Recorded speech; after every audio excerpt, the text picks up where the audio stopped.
종합운동장, 성남 종합운동장이 있어가지고 거기 종합운동장을 이렇게 몇 바퀴 산책을 이렇게 쭉 돌고 나면 기분이 좋아집니다.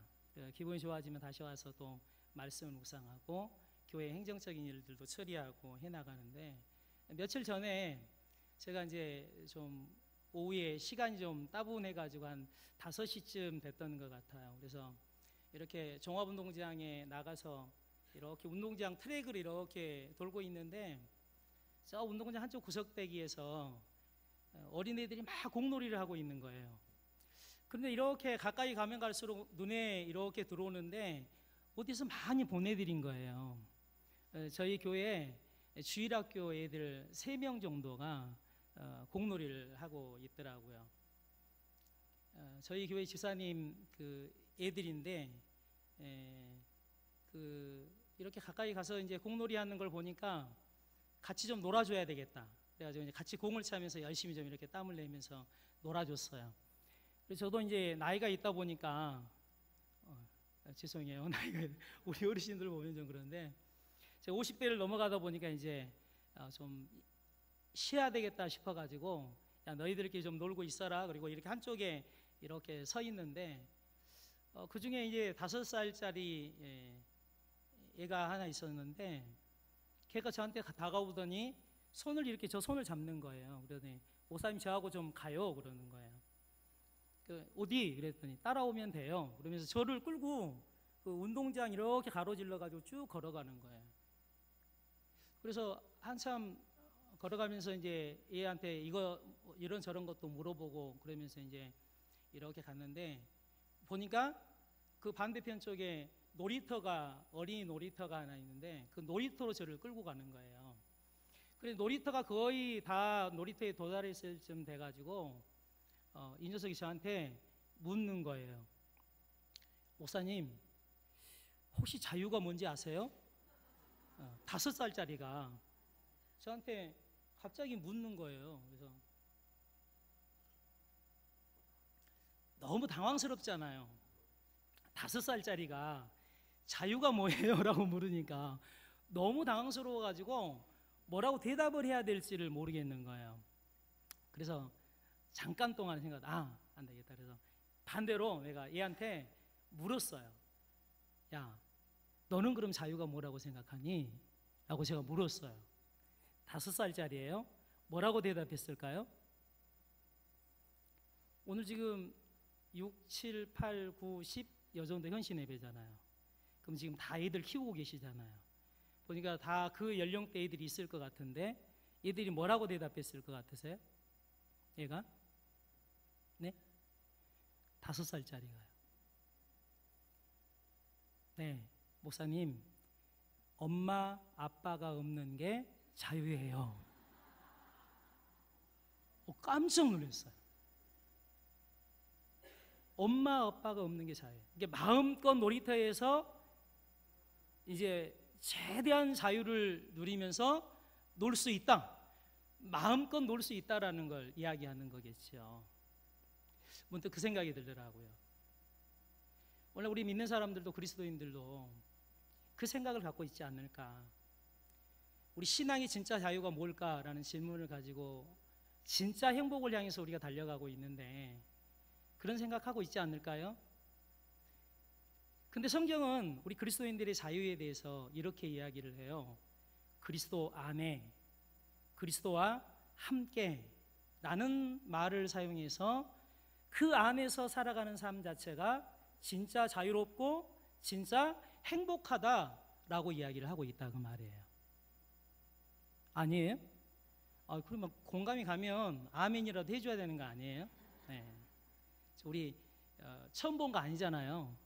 저하고 이제 2번째 보는 거잖아요. 그럼 좀 교감이 좀 있어야 되지 않겠어요? 네. 네. 그러니까 잊어먹어버리죠. 다음 내야 될 내용을 잊어먹었잖아요. 우리 믿는 사람들도 다 그런 생각 속에서 살아가고 있는 것 같아요. 근데 성경은 명료하게 정의를 해줘요. 진짜 우리의 자유 행복은 그리스도 안에서 누리는 것이고 그리스도와 함께, 하나님과 함께 누리는 게 진짜 신앙이다, 진짜 행복이다 라고 이야기해요. 물을게요. 여러분 행복하세요? 제가 여러분한테 우리 행복하게 삽시다라고 이야기를 인사하라 그랬잖아요. 예. 정말 여러분들 신앙생활하면서 도남제일교회를 섬기면서 행복하게 신앙생활하고 계시는 거예요? 예, 아멘. 예, 그렇죠.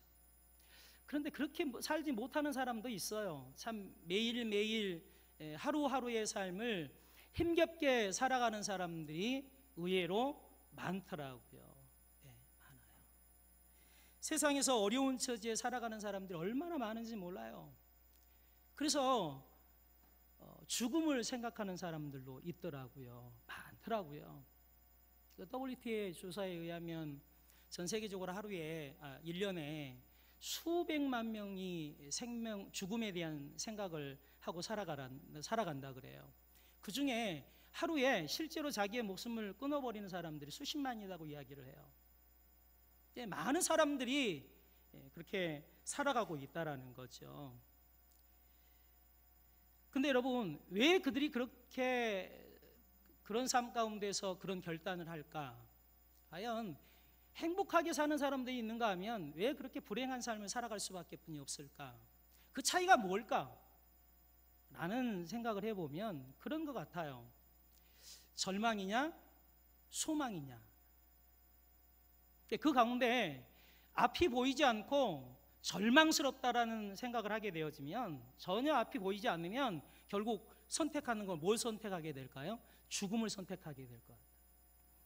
그러나 그 안에서도 정말 한 가닥 소망이 보인다고 한다면, 성경에서 말하고 있는 희미하게나마 뭔가 보이고 그것을 붙잡을 수 있는 뭔가가 있다고 한다면, 삶이 너무 절망스럽고 고통스럽지만 그 안에서도 충분하게 살아갈 의미를 찾고 그 길을 걸어가게 된다는 거죠.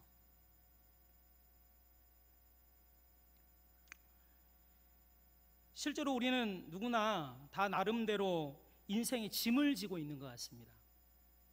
그런데 대부분의 사람들이 자기 짐이 크게 느껴지는 것 같아요. 여러분 옆에 사람 한번 보실래요? 누구 짐이 더 큰 것 같으세요? 짐이 하나씩 얹혀져 있는 게 보일 거예요. 근데 그 짐이 누구 짐이 더 크게 느껴지는가? 자기 짐이 크다고 느껴져요. 저도 목회를 하고 있는데 목사님들 사이에 이렇게 가서 같이 대화를 하다 보면 내가 지고 있는 목회 짐이 너무나도 큰 것 같아요. 제일 무거운 짐을 지고 있는 것 같아요. 그래서 목회자들하고 같이 동기 목사님들하고 같이 모여가지고 이런저런 얘기들 하다 보면 내 짐이 너무 무겁다, 막 하소연할 때가 참 많이 있는 것 같아요. 여러분, 그런 상황 가운데서 너무 절망스럽게 느껴지면요, 모든 걸 포기해버리게 되는 경우들이 많이 있다라는 거예요. 저도 그래요. 짐이 너무 무겁게 느껴지면요, 야, 오케이, 여기서 멈추는 게 좋지 않을까? 라는 생각을 할 때가 있어요. 자주 하는 게 아니라 가끔 힘들고 정말 어려울 때가 되면 그런 생각을 가질 때가 있더라고요. 그래서 제가 목사인데 생명을 끊는 자리까지는 안 가지만 목회를 포기하고 싶은 그런 상황의 자리까지는 내려가더라고요. 그래서 오늘 우리 믿는 사람들은요, 참 어떻게 보면 행복한 사람들이에요. 왜냐하면 오늘 여러분들은 다 희미하게나마, 작게는 희미하게나마 어떠한 소망을 보고 여러분들은 지금 가고 있는 거잖아요. 그래서 여러분들이 아무리 힘들고 어려운 상황 가운데서도 포기하지 않고 그 길을 걸어갈 수 있는 거예요. 그래서 어떻게 보면 여러분 참 행복한 사람들이라고 이야기할 수 있다는 거예요. 오늘 본문으로 돌아와서 요셉을 한번 보세요. 요셉이 지금까지 지고 왔던 짐이 가벼웠을 것 같으세요? 무거웠을 것 같으세요? 예? 요셉요, 몇 번이고 아무래도 자살을 생각했다고 한다면 몇 번에 걸쳐서 죽었을 거예요. 요셉의 인생을 그렇게 여러분 쉽게 생각하시면 안 돼요. 지금 이런 삶을 몇 년 동안 살았어요? 예, 보세요. 형제들한테 요셉이 팔렸지요. 형제들에게 버림받아졌죠. 그래서 팔려졌단 말이에요. 그래서 노예 시장을 돌다가 결국 보디바리 집에 종으로 팔려갔어요. 그 종살이 하다가 억울하게 누명을 쓰고 어디에 들어가게 되죠? 감옥에 들어가게 되어서요. 그 감옥까지의 모든 생활이 몇 년이라고 성경은 이야기하고 있어요? 여기 그래도 꽤 수준이 있는 걸로 알고 제가 그 질문을 드렸는데 기록되어 있지는 않아요. 그러나 추정해 보면 그래도 한 13년 정도의 기간이 흘렀다고 볼 수가 있어요. 그러니까 13년 동안 그렇게 고통스러운 시간들을 보내야 했던 거예요. 그럼 여러분, 여러분들의 성질 같으면 여기에 지금 앉아 있을 것 같으세요? 그 13년의 기간을 그렇게 보냈다 그러면 다 끝났을 거예요. 그런데 그 13년의 그 긴 시간을 포기하지 않고 지금 이렇게 견디어 와서 이 영광스러운 삶의 자리에 지금 요셉이 서게 됐다라는 거예요. 얼마나 멋집니까? 다 우리 이렇게 살고 싶지 않습니까? 이런 영광스러운 삶의 자리에 서고 싶지 않습니까? 어떻게 이렇게 영광스러운 삶의 자리에 요셉이 설 수 있었는가? 거기에 대해서 오늘 제가 이제 좀 이야기를 하려고 그래요. 자, 우리 38절, 39절 말씀을 같이 읽도록 하겠습니다. 같이 읽겠습니다. 자, 시작. 바로가 그의 신하들에게 이르되 우리가 어찌 얻을 수 있으리와 하고 요셉에게 이르되 하나님이 이 모든 것을 내게 보이셨으니 너와 같이 명철하고 지혜 있는 자가 없도다. 아멘. 오늘 바로가 요셉을 극찬하고 있습니다. 이와 같이 하나님의 신이 감동한 사람을 우리가 어찌 얻을 수 있으리요? 너와 같이 명철하고 지혜 있는 자가 없도다. 우리말 성경에 감탄사가 빠져 있는 게 좀 유감입니다만 여기 바로의 감탄을 우리는 주목해서 보아야만 합니다. 바로는 지금 무척 놀라고 감탄하고 있습니다. 애굽에 날고 뛴다라는 모든 현인들과 학문에 통달한 모든 박사들이 엄두도 내지 못하고 있을 때 한낱 재수였던 이 히브리 청년은 너무도 시원스럽게 그 문제를 해결해 주고 있습니다. 꿈을 해석해 주고 있습니다. 명쾌한 해몽뿐만 아니라 임금이 자신이 세워야 될 경제 정책과 국가 시책도 당당하게 제시하고 있는 걸 볼 수가 있습니다. 이제까지도 한 번도 들어보지 못했던 탁월한 내용이었고 한 번도 보지 못했던 당당한 모습이었습니다. 바로는 그 모습에 무척이나 감탄하고 있다는. 그럼 이렇게 감탄한다고 볼 수 있습니다. 이 사람은 보통 사람이 아니야. 분명히 신의 특별한 능력을 소유한 사람이야. 누구와도 비교할 수 없는 지혜와 신의 명철과 능력으로 가득 채워진 사람이야 라고 감탄하고 있는 거예요. 우리는 여기서 바로의 입을 통해서 증거된 한 가지 사실을 유념해 볼 필요가 있다는 사실입니다. 그것은 요셉이 하나님의 신에 감동된 사람이었다. 요셉이 어떤 사람이었다고요? 하나님의 신에 감동된 사람이었다. 신학적인 표현을 빌리자고 한다면 어떻게 표현할 수 있을까요? 성령에 충만한 사람이었다. 그래서 누구와도 비교할 수 없는 하나님의 명철과 지혜로 가득 찬 사람이었고 그것이 바로 요셉이었다. 그렇습니다. 요셉에게는 세상 지혜가 당할 수 없는 또 다른 종류의 지혜가 있었다라는 것을 성경은 우리에게 들려주고 있습니다. 그에게는 세상의 학문이나 지식과는 전혀 다른 차원의 그런 지혜와 명철이 그에게 있었다라는 것입니다. 이방 신들을 섬기는 애굽에서는 도무지 볼 수 없었던 오직 요셉에게만 있었던 특별한 지혜와 명철이 그에게 있었다. 어떻게 그런 지혜와 명철이 있었다고 성경은 이야기하고 있습니까? 그가 성령의 사람이었기 때문이다. 성령에 충만했기 때문이다 라고 이야기를 하고 있다고 말입니다. 여러분, 성령의 충만함을 입으면 인생이 새로워질 수가 있습니다. 아멘? 네. 성경은 여기서 일개 사형수인 제수의 몸에서 일약 세계를 호령하는 총리로 발돋움하는 한 사람의 삶을 쓰면서 그 삶의 이면에 숨겨진 근본이 무엇인가를 우리에게 잘 보여주고 있습니다. 그것은 요셉이 하나님의 영에 지배를 받는 사람이었고, 지금도 그 하나님의 능력 아래서 행하고 있다라고 이야기를 하고 있는 거예요. 그렇습니다. 지금도 하나님은 그런 사람들을 들어서 사용하기를 원하시고 하나님의 일을 이루어 가시겠다라고 오늘 우리에게 말씀하고 있다는 사실이에요.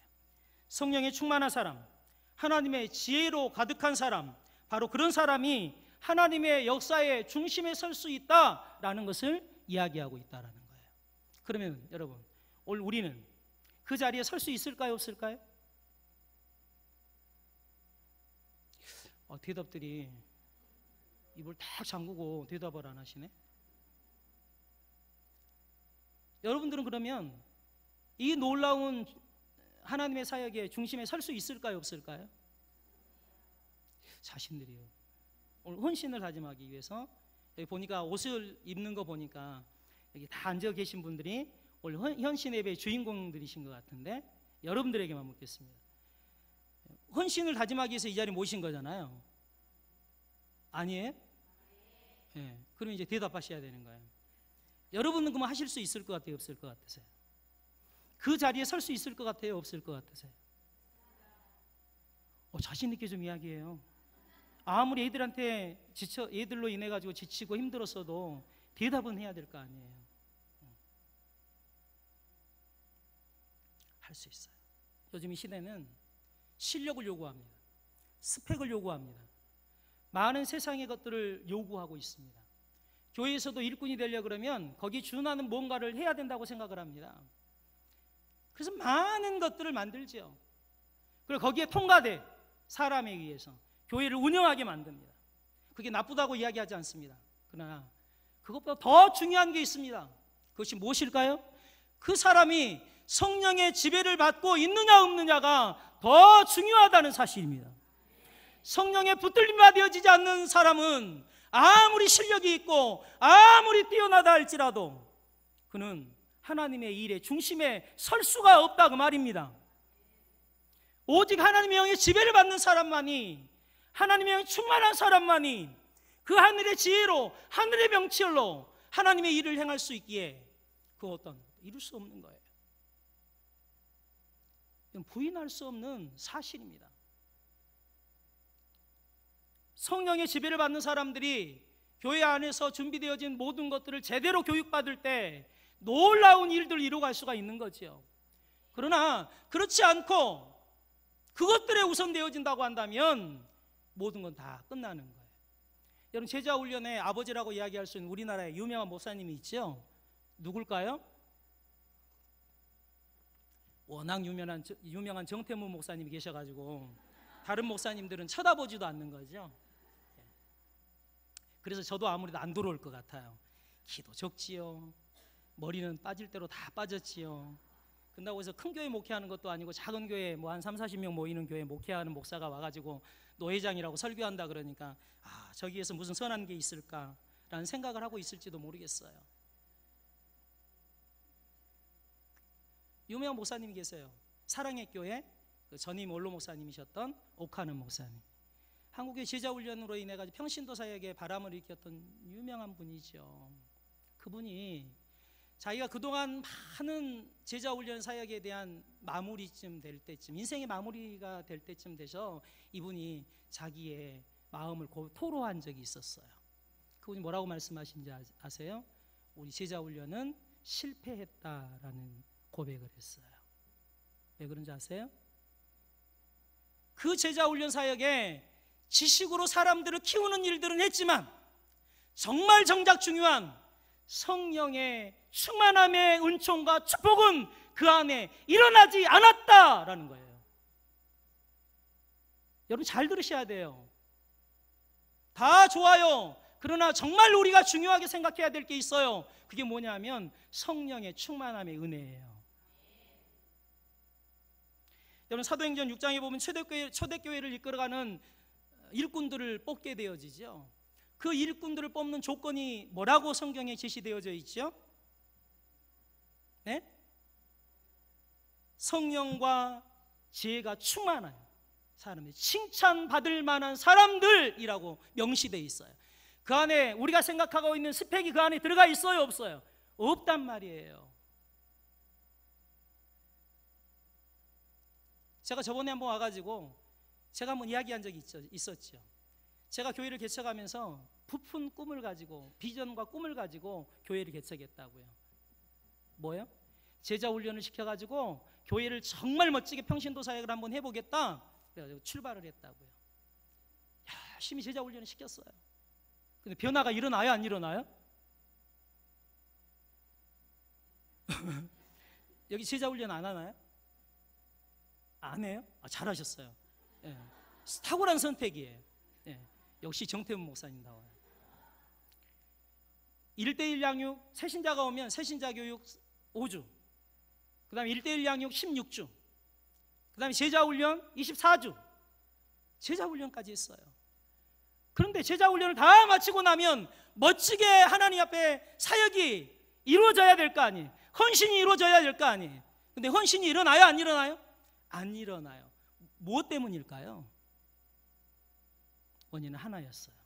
성령의 충만한 은혜가 주어지지 않으니까 그 안에 그 어떠한 변화도 일어나지 않더라고요.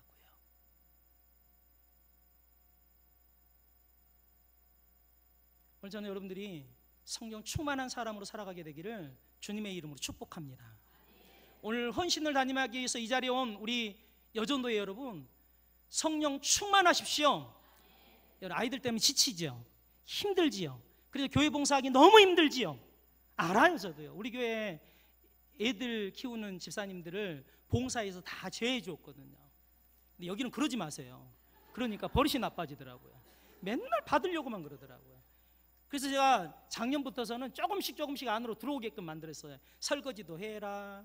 이제 올해부터 이제 주방 봉사도 하게끔 만들려고 그래요. 왜 힘든 줄 아세요? 성령 충만하지 않으니까 그런 거예요. 그럼 여러분 물을게요. 여러분 안에 성령이 계세요, 안 계세요? 어떻게 할 수 있죠? 여러분 안에 성령이 있기 때문에 어떻게 할 수 있어요? 이제 벙어리가 되시네. 진짜 있어요? 뭘로 알 수 있어요? 여러분 안에 성령이 있다는 거예요. 예수가 믿어지잖아요. 아멘. 말씀이 믿어지잖아요.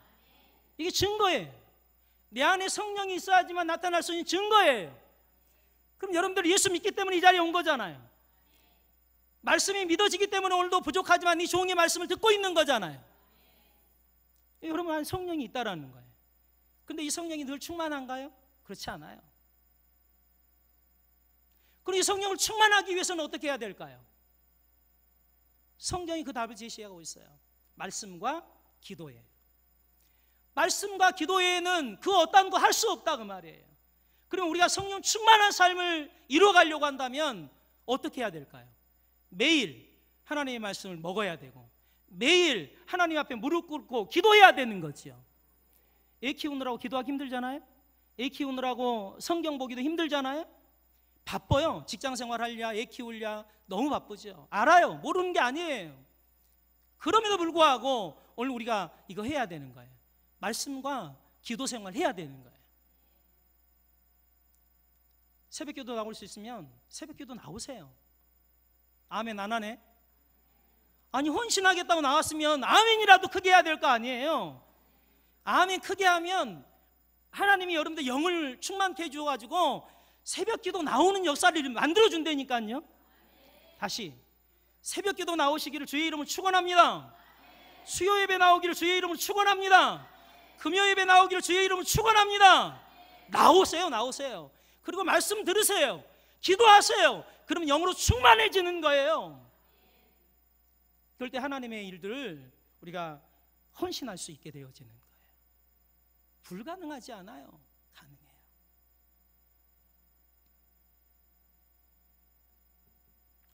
우리가 이 땅에 살아가면서 하나님의 일을 영광스럽게 나타내기 위한 삶의 자리로 나가기 위해서는 다른 거 없는 것 같아요. 하나님의 영으로 충만해지는 것밖에. 제가 목회하면서 배우는 비결이 그거예요. 부족하지만 늘 깨닫는 게 그거예요. 내가 영으로 충만하지 않으니까 성도들이 미흡게 보입니다. 내가 영으로 충만하지 않으니까 어떤 때는 설교도 하기 싫습니다. 내가 하나님의 영으로 충만하지 않으니까 내가 해야 할 일조차도 귀찮게 여겨지더라 그 말이에요. 영으로 충만해야 됩니다. 내가 영으로 충만할 때는 성도들이 청소 안 해도 내가 해요. 주일날 아침에 영으로 충만할 때는 입구를 들어가다가 앞에 입구에 막 휴지가 널려져 있으면 기쁜 마음으로 내가 그 휴지를 줍고 있어요.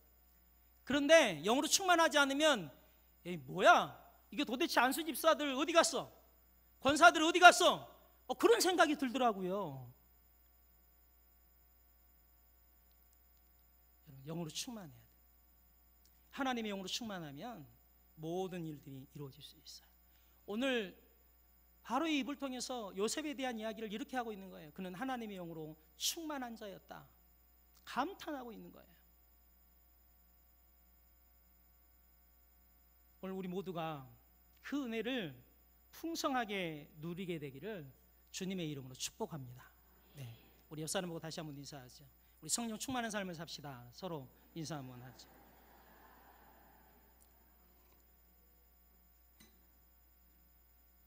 지금 몇 시까지 하면 되죠? 우리는 2시 예배인데 그래서 제가 3시 반까지 하거든요. 여기는 몇 시까지 하면 돼요? 4시 반까지 하면 돼요? 4시 반까지 마쳐야 되는 거예요?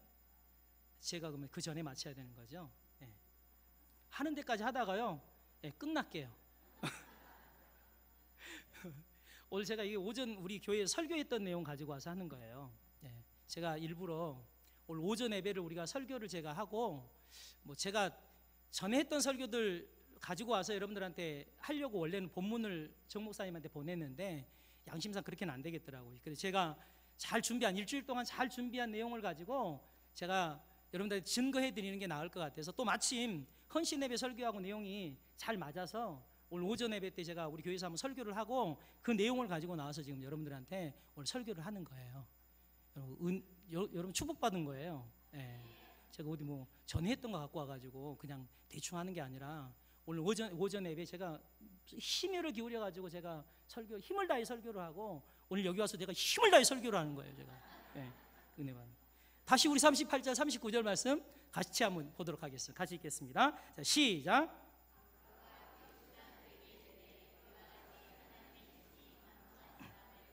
우리가 어찌 찾을 수 있으리요 하고 요셉에게 이르되 하나님이 모든 것을 내게 보이셨으니 너와 같이 명철하고 지혜 있는 자가 없도다. 아멘. 바로가 감탄하는 모습이 이 안에 고스란히 남겨져 있어요. 그는 자신의 입으로 하나님을 말하고 있습니다. 태양신과 온갖 우상을 섬기고 있던 이방 나라의 왕이, 아니 스스로 자기를 신적 존재로 우상화시켰던 그런 자가 자신의 입을 열어서 내뱉는 첫 마디가 하나님이라는 단어를 쓰고 있는 거예요. 하나님의 신이 감동한 사람이다. 하나님이 이 모든 것을 보이셨다. 얼마나 놀라운 일입니다. 바로가 요셉을 보면서 이 모든 것을 하신 분과 내게 보이신 분이 하나님이라는 사실을 힘차게 선포하고 있다는 사실이에요. 물론 그가 표현한 하나님이 우리가 말하고 있는, 우리가 믿는 하나님인지 정확하게 뭐 알 수는 없지만 분명한 한 가지의 사실은 요셉을 보면서 그가 믿는 하나님이 있다라는, 그 하나님의 존재가 위대하다는 것만큼은 분명하게 인식했던 것 같아요. 알았던 것 같아요. 그래서 그는 그렇게 이야기하고 있는 거예요. 너의 하나님은 진짜 하나님이 맞다라고 이야기를 하고 있다라는 거예요. 여러분, 요셉의 삶을 보세요. 그의 생애의 삶 전체를 보면 어떤 삶이었다고요? 그죠? 벌써 제가 와서 요셉에 대한 설교를 첫 번째 했을 때 그 설교를 지금까지 기억하고 있으면 천국 가서 있어야 될 사람들이라고 볼 수 있죠. 네. 생각 안 나죠? 네. 요셉을 가리켜서 성경은 형통한 사람이다라고. 근데 실은 그 말씀이 나올 때가 상황을 보면 요셉이 형통한 상황이 아니었어요. 근데 형들에게 버림을 받았지요. 노예시장을 돌다가 보디발의 집에 종으로 팔려와가 종살이하고 있는 그 요셉을 가리켜서 형통하다라고 이야기를 하고 있단 말이에요. 형통한 삶이에요? 아니죠. 그런데 왜 그 상황에 있는 요셉을 가리켜 성경은 형통한 자다라고 이야기를 하고 있냐고 말이에요. 왜 그를 가리켜 형통한 자다고 이야기했다고요? 하나님이 그와 함께 하셨기 때문이다. 아멘. 하나님이 그와 함께 하고 있었기 때문에 그 인생이 형통하다는 거예요. 그러면 여러분, 우리 인생의 진짜 형통은 누구라는 거예요? 하나님이라는 거잖아요. 그러면 그 요셉의 모든 삶이 누구와 함께 걸어가는 삶이었다라는 거예요. 하나님과 함께 걸어가는 삶이었다라는 거잖아요. 하나님으로 채워졌던 삶이라는 거잖아요. 하나님의 말씀을 붙들고 살았던 삶이라는 거잖아요.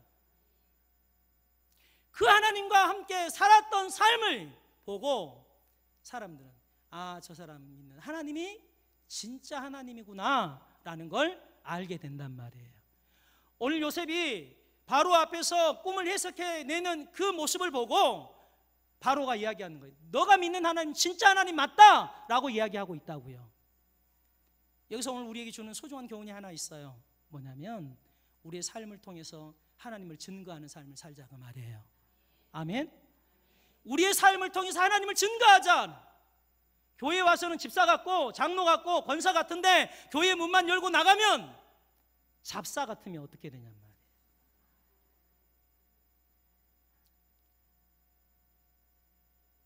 교회 밖에서도 예수 믿는 사람답게 생활하자 그 말이에요. 저희 교회가 지금 11월 17일 날 새생명 나눔 감사 축제를 해요. 추수감사주일에 맞춰가지고 저희 교회는 1년에 전 교인들이 전도를 하는 시간들을 가져요. 지금 계속해서 거기에 맞춰가지고 프로그램에 맞춰가지고 저희 교회가 움직여가고 있어요.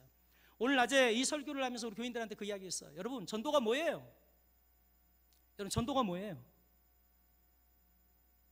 여기 나가서 여러분들 뭐 테이블 설치해 놓고 거기에다가 음료 박스 하나 올려놓고 그 다음에 거기에 차도 끓여가지고 해가지고 다 뭐 먹을 거 준비해가지고 노방전도 하시죠.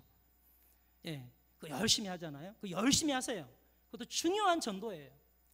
그러나 여러분, 그것보다 더 중요한 전도가 있죠. 뭐예요? 우리의 삶이에요.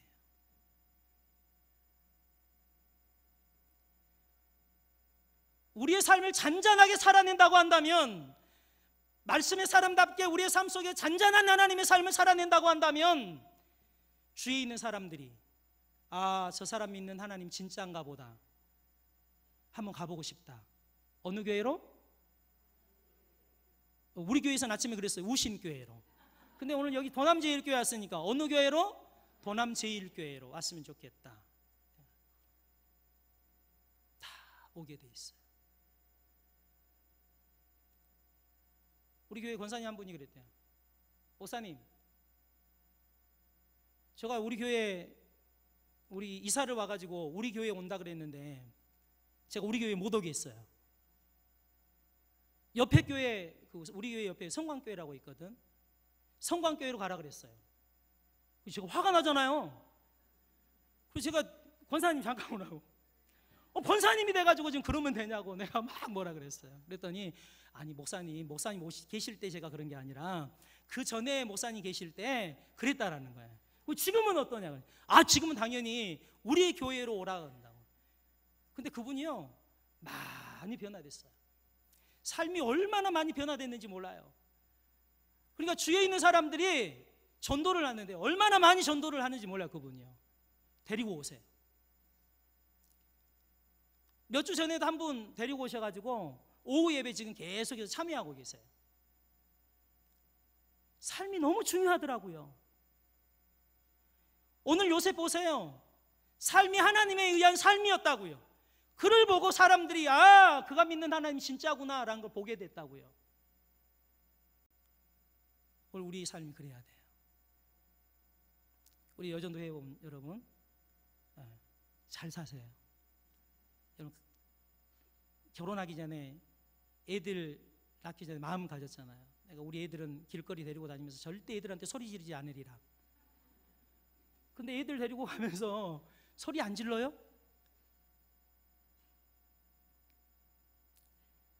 나는 교양 있게 우리 남편과 함께 더불어 손을 맞잡고 살리라. 근데 남편이 들어오면 교양이 있어져요? 교양은 어느 다 사라져 버리잖아요.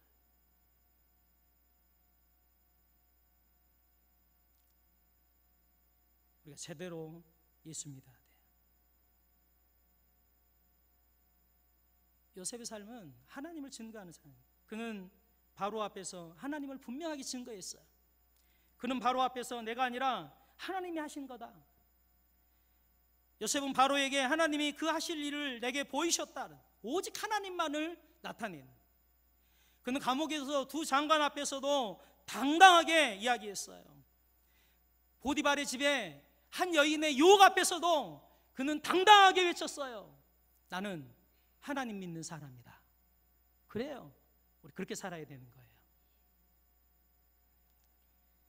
보디발의 가정에서 지낸 10년의 세월 속에서도 요셉은 하나님께서 나와 함께 하셨다라는 확신과 믿음을 가지고 살았던 사람이었다 그 말이에요. 그렇다면 여러분 어떠세요? 여러분 지금까지 하나님과 함께 손을 맞잡고 걸어온 삶이었나요? 하나님을 온전하게 드러내는 그런 삶의 자리를 향해서 믿음의 발걸음을 걸으셨나요? 여러분의 가정은 어떠세요? 여러분의 가정은 하나님의 가정이라고 자신 있게 이야기할 수 있나요? 여러분 주위에 있는 사람들이 여러분들을 보면서 야, 저 사람 정말 예수 믿는 사람 맞아 라는 소리를 들으세요? 아니면 살다 저런 사람 처음 봤다라는 소리를 들으시나요? 저는 여러분들이 야, 참 저 사람 예수 믿는 사람이다 라는 이야기를 들으셨으면 좋겠어요. 그런 분들이 교회에서 헌신할까요 안 할까요? 헌신을 제대로 할까요 안 할까요? 하지요. 당연히 하지요. 안 할 수가 없죠. 헌신하죠. 오늘 저는 여러분들이 하나님의 신에 감동될 뿐만 아니라 여러분들의 가정이 하나님의 신으로 감동된 가정, 그런 가정 되기를 주님의 이름으로 축원합니다. 네. 그리고 빨리 마쳐야 되니까 바로 세 번째로 넘어가요. 우리 40절에서 45절까지의 말씀을 같이 읽도록 하겠습니다. 같이 읽겠습니다. 자, 시작.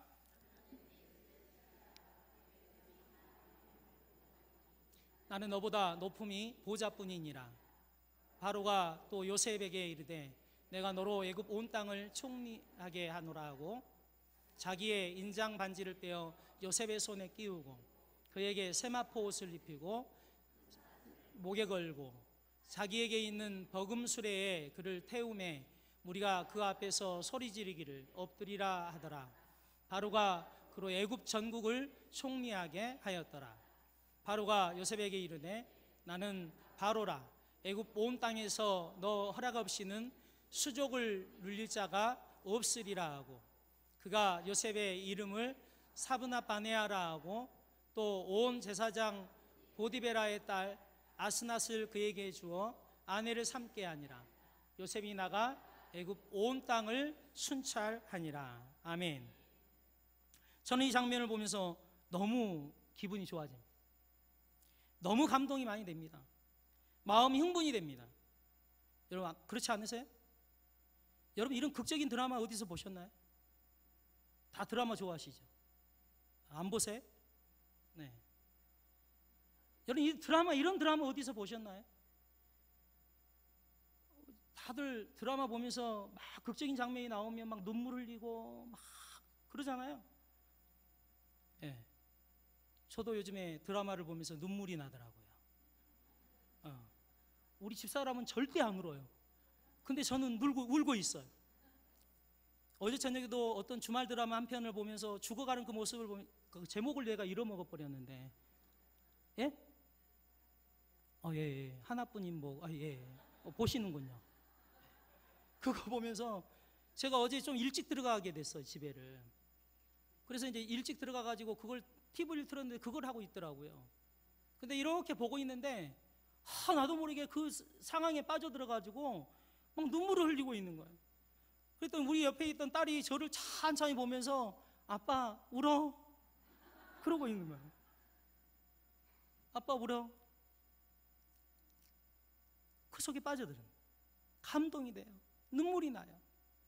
근데 여러분, 이 성경을 보면서 그런 마음이 있어요? 네? 오늘 이 말씀을 읽으면서 여러분 이 말씀에 몰입이 되면 감동이 되고 흥분이 되고 이런 일들이 누구에게 일어났으면 좋겠다. 야, 믿음 없다. 그런 일들은 나에게는 전혀 불가능한 일이야. 그런 일들이 나에게도 좀 일어났으면 좋겠다. 막 그 속에 몰입돼 가지고. 요셉을 너무 좋아하지 않아요, 여러분들도? 네? 요셉의 인생을 너무 좋아하지 않아요? 나도 그렇게 살았으면 좋겠다. 우리 남편이 그렇게 살았으면 좋겠다. 막 그런 생각하지 않아요? 네. 얼마나. 여러분, 만일 오늘날 이 일이 발생됐다고 하면 생각해 보세요. 신문에 대서특필 냈을까? 톱 기사로 썼을 것 같아요. 타이틀 뭘로? 작가들 재수해서 총리로. 그래 타이틀 딱 해가지고 딱 신문에 나왔을 것 같지 않아요? 방송에 나올 것 같지 않아요?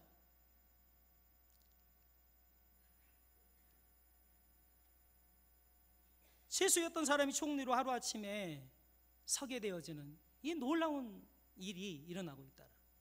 너무 흥분되지 않아요? 바로 요셉의 최고의 권좌에 올라가게 되었어요. 먼저 인장 반지를 빼어서 그에게 줍니다. 인장 반지라는 것은 옥새에 해당되는데 임금의 조서마다 찍히는 어인이라고 볼 수 있습니다. 그뿐만 아니라 내가 너보다 높은 것은 지금 내가 앉아있는 이 보좌뿐이다. 나머지 모든 실권을 누구에게 주고 있는 거예요? 요셉에게 주고 있는 거예요. 그래서 왕이 입는 세마포 옷을 입히고 왕의 금사슬 목걸이를 그에게 걸어줍니다. 그를 버금술에, 즉 제2인자의 술에 태워가지고 온 애굽 백성들 앞에 내보냅니다. 그리고는 그는 이렇게 선포합니다. 너희는 요셉 앞에 엎드리라. 요셉의 허락 없이는 너희는 수족을 움직일 수 없다. 야, 이런 엄청난 드라마를 지금 여러분들 보여주고 있는데 드라마에 감동된 사람이 한 명도 없는 것 같아. 이렇게 제가 선포를 하면 아멘 소리가 나와야 되는 거 아니에요? 여기 목사님 아멘 하면 안 돼요? 그렇게 돼요? 그러면 안 시킬게요. 근데 외부 강사 왔을 때는 좀 해주세요. 원래 제 부흥사가 아닌데 여기 오니까 또 부흥사가 되네요. 지금 요새 여러분들이 협력을 안 하니까 이러잖아요. 이렇게 제가 말씀을 드리면 아멘 할 줄도 알아야죠. 제가 다시 한번 읽을게요. 감동받은 것처럼 아멘을 크게 하셔야 되는 거예요. 그러면 여러분들 이루어질 거예요. 너희는 요셉 앞에 엎드리라. 요셉의 허락 없이는 너희는 수족을 움직일 수가 없다. 그래요. 아멘. 그리고는 그에게 새로운 이름을 지어줘요. 사브나 바네아, 세상의 구세주라는 뜻이에요. 요셉이 애굽을 구원한 것을 상징적으로 나타낸 이름이에요. 방금까지 노예요. 죄수였던 요셉이 한순간에 모든 영광을 누리게 되어졌다는 거예요. 아멘. 이 놀라운 일들이, 요셉의 이 놀라운 축복을 우리는 보면서 더 흥분되는 거예요. 저는 여기에서 소중한 교훈 한 가지를 발견했어요. 그게 뭔지 아세요? 하나님 당신을 위해서 끝까지 의롭게 사는 자들은 반드시 보상해 주신다. 제가 그냥 보상이다 그러지 않고요, 앞에 다 단어 하나를 붙였어요. 뭐라고요? 반드시 보상해 주신다. 아멘. 아멘. 제가 원래 이런 설교 잘 안 해요. 제가 우리 교회 성도들한테 이 내용을 쏙 빼고, 어떤 때는 설교 이런 내용들을 쏙 빼고 설교를 해요. 그런데 말씀에 기록되어져 있잖아요. 말씀에 기록되어져 있기 때문에 제가 불편하지만, 제 신학 사상으로는 도저히 이 내용을 이야기하기에 좀 불편한 부분이 있지만, 제가 오늘 오전 예배 때 우리 성도들한테도 이 설교를 했어요. 반드시 하나님께서 보상해 주신다. 그랬더니 다 아멘 하더라고요. 다른 것은 잘 아멘 안 하는데 이 내용은 아멘을 크게 하더라고요. 크게. 반드시 보상해 준다. 여러분 갈라디아서 6장 9절에 이렇게 말씀하고 있잖아요. 우리가 성을 행하되 낙심하지 말지니 포기하지 아니하면 때가 이르되 거두게 될 것이다. 아멘. 문맥의 흐름을 가만 보면 반드시 거두게 될 거라는 거예요. 근데 잘 들으세요. 여러분 하나님이 반드시 이루게 해주실 건데, 거두게 주실 건데 우리의 수준이 아니에요. 누구의 수준에서 생각해야 될까요? 하나님의 수준에서 생각해야 되는 거예요. 하나님의 수준에 생각해야 돼요. 하나님은 반드시 보장해 주신다. 반드시 거두게 해 주신다. 그러므로 저는 오늘 여러분들에게 이렇게 말씀드리고 싶어요. 여러분 포기하고 싶을 때 포기하시면 안 돼요. 끝까지 가셔야 돼요. 1년 연초에 다짐을 하지요. 네, 한번 열심히 헌신해 보겠다. 그리고 오셨죠. 여전대 회장님이신가요? 아니세요?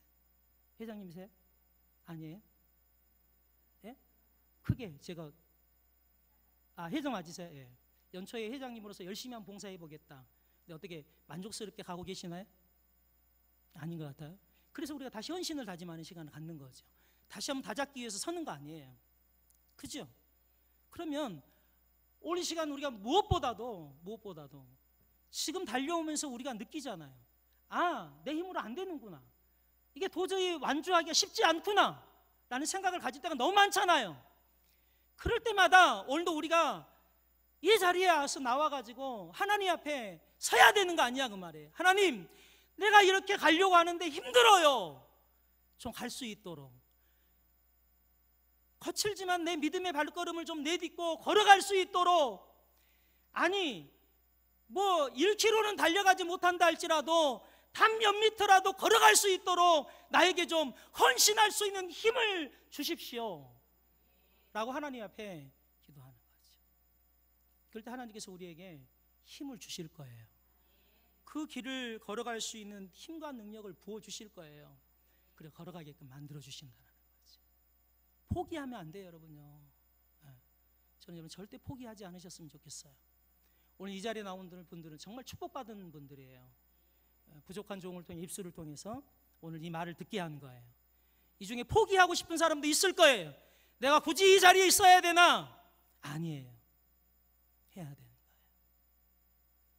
포기하지 않고 인내하고 가면 이게 기다리고 있다고요. 우리가 상상할 수 없는 하나님의 보상이, 축복이 예비되어져 있다 그 말이에요. 다 받게 될 거예요. 아멘? 네. 그 은혜를 사모하는 마음으로 걸어가자 그 말입니다. 여러분 요셉이 한순간에 이게 출세된 게 아니에요. 제가 아까 그랬잖아요. 몇 년의 시간이 걸렸다고요? 성경에는 기록되어 있지 않지만 추정해 보니 13년 정도의 시간이 흘렀다. 13년 동안의 기다림을 통해서 이 놀라운 은총과 축복을 누리게 된 거예요. 여러분 몇 년 기다려야 될 것 같아요? 짧게 기다리고 싶죠. 네. 길게 가고 싶지 않잖아요. 저도 그래요. 부흥 얼른 시키고 싶어요. 때로는 그래요. 하나님 빨리 좀 어떻게 안 될까? 제가 이 정도 했으면 됐지 않아요? 막 그 이야기도 해요. 네. 빨리 끝내고 싶죠. 근데 하나님은요 기다리래요. 몇 년을 기다리래요?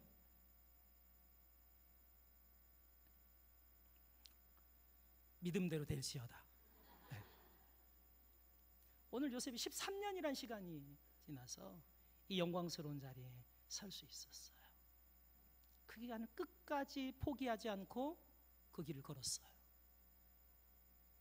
오늘 저는 여러분들도 포기하지 않으셨으면 좋겠어요. 하나님 여러분들을 위한 보상이 준비되어 있어요. 여러분들이 주시고자 하는 것들이 다 예비되어져 있어요. 비록 이 땅이 아니다 할지라도 저곳에 있잖아요. 저는 우리 오후 예배 시간을 교육을 해요. 제가요. 지금 한 7주째 지금 한 교재를 가지고 교육을 하고 있는데 그 내용에 보면 이제 가르쳐요. 제가요. 천국이 있다 없다? 천국이 있어요 없어요? 대답이 그래요. 천국이 있잖아요. 천국에서 우리 살 집이 있어요, 없어요? 어떤 집일 것 같으세요? 상상을 안 하죠. 꿈을 안 꾸죠. 근데 여러분, 성경은 예수님의 직업이 뭐였다고요? 예? 목수였대요. 그리고 예수님이 하늘로 승천하시면서 우리에게 하고 가시는 말씀이 있었어요. 뭐라고 하고 하셨죠?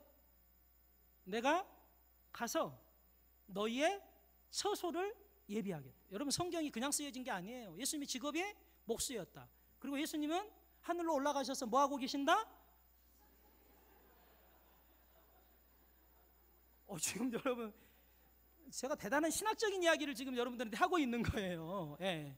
여러분, 수준을 알기 때문에 제가 이야기를 하는 거예요. 목수였다? 하나님은 올라가셔서 지금 뭐 짓고 계신다?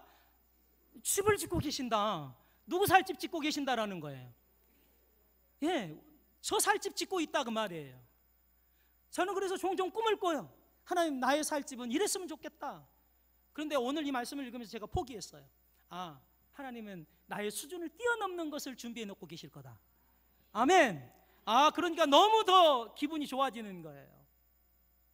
꾸세요. 네. 여러분들을 위해서 준비되어진. 근데 어떤 사람은 그게 선명하게 보이는 사람이 있는가 하면, 어떤 사람은 성경은 희미하게 보인다 그래요. 그러나 여러분, 희미하게나마 보인다 할지라도 여러분, 복된 사람들이에요.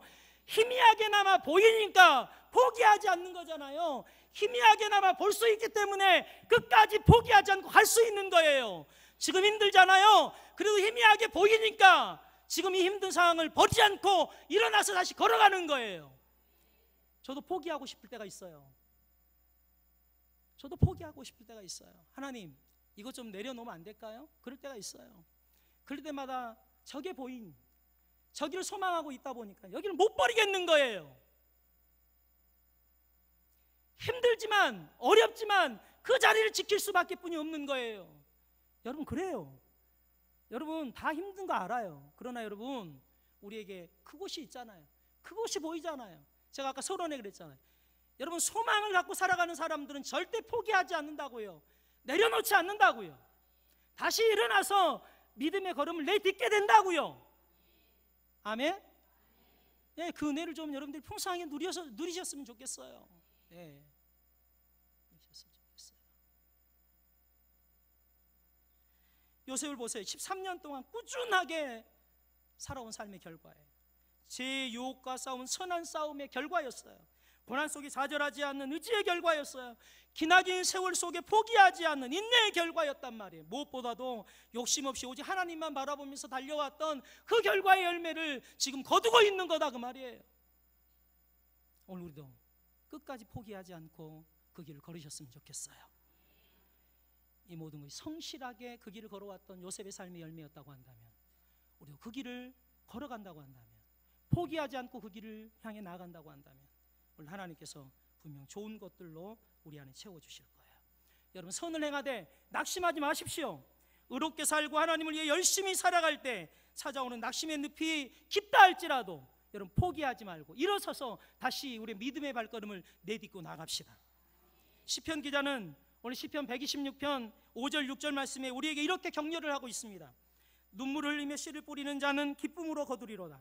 울며 씨를 뿌리러 나아가는 자는 반드시 기쁨으로 그 곡식단을 가지고 돌아오리로다. 반드시 당신의 눈물의 씨에 대한 기쁨의 수확을 거두게 될 것입니다. 기대하십시오. 여러분, 기대하십시오. 하나님 분명 우리를 위해서 예배해 놓으셨습니다.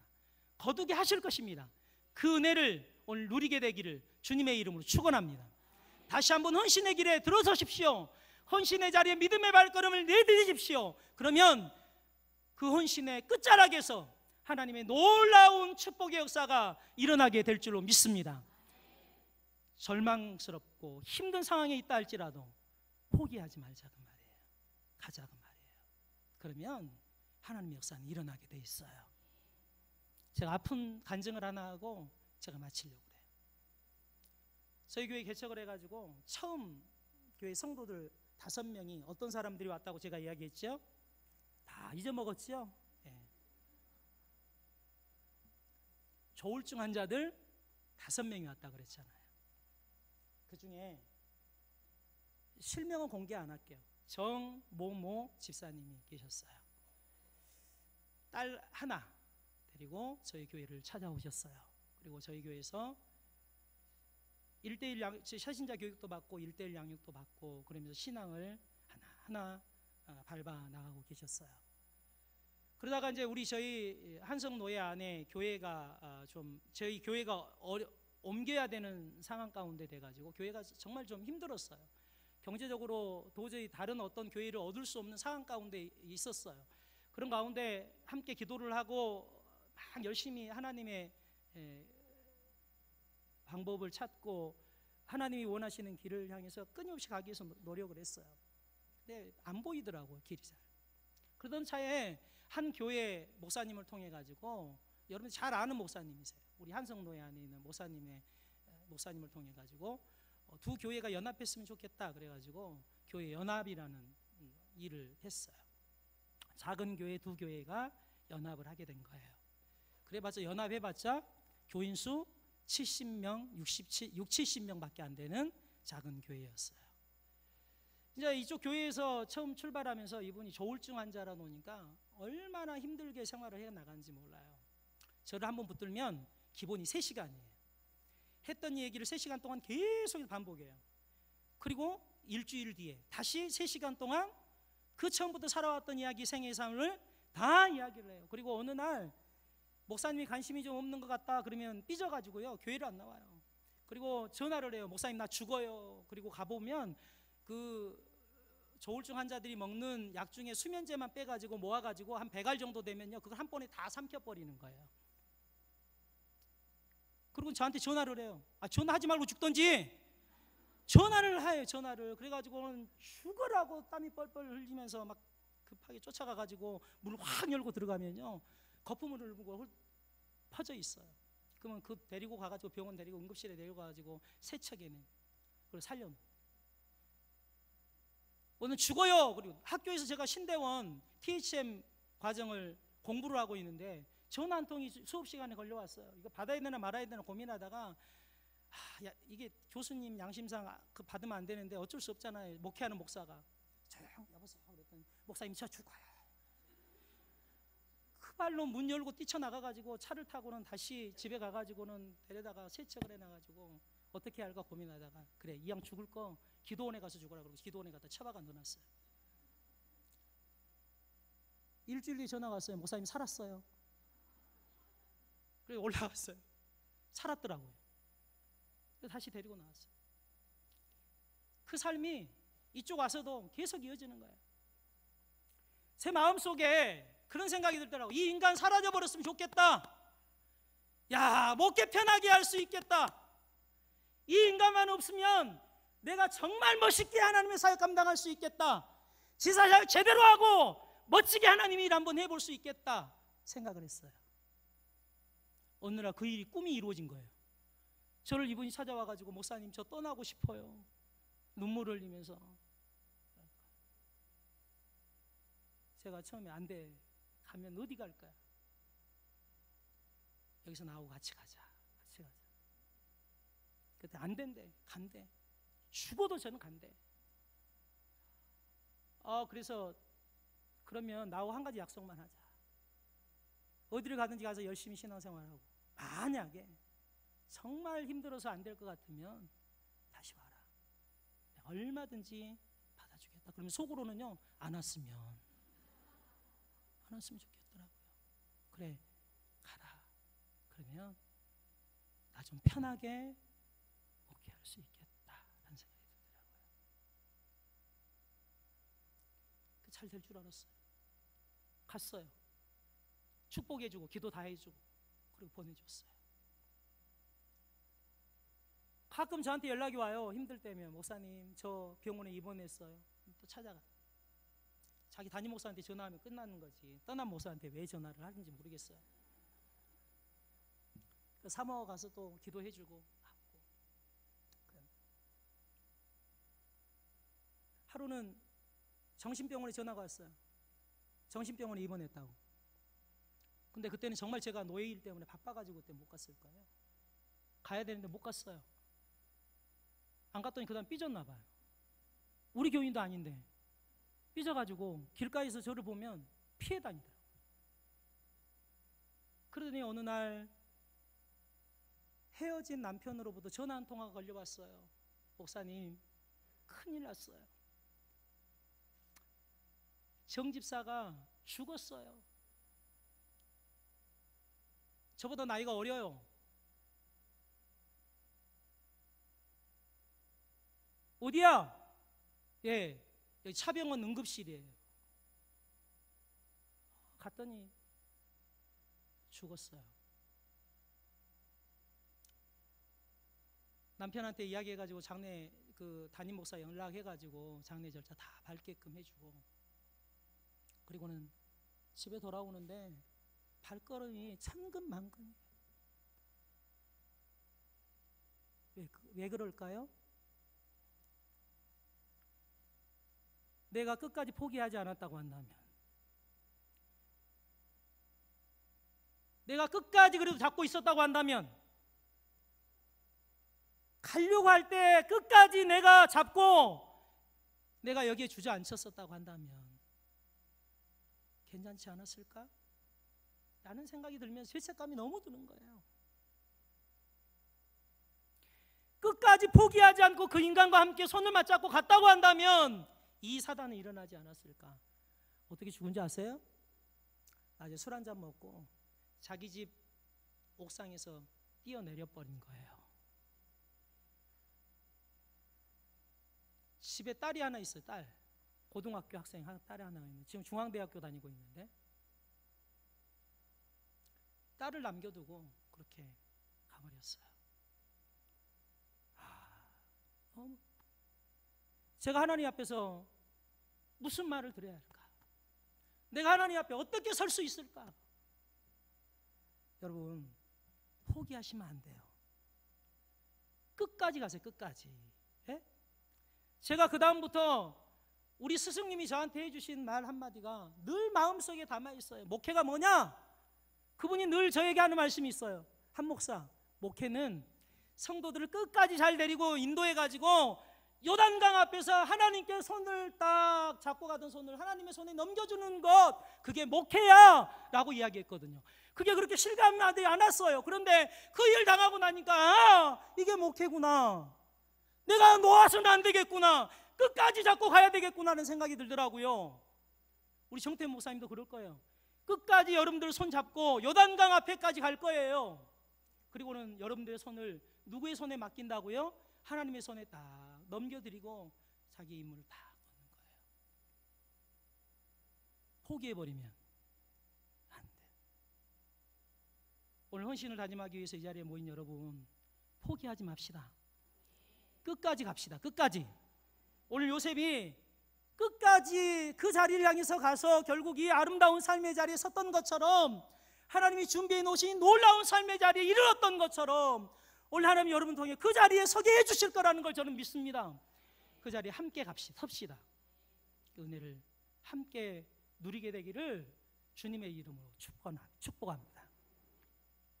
우리 찬양 한 장 드리고 같이 우리 기도했으면 좋겠어요. 우리 찬양단들 앞에 좀 같이 찬양을 해주시면 좋겠어요.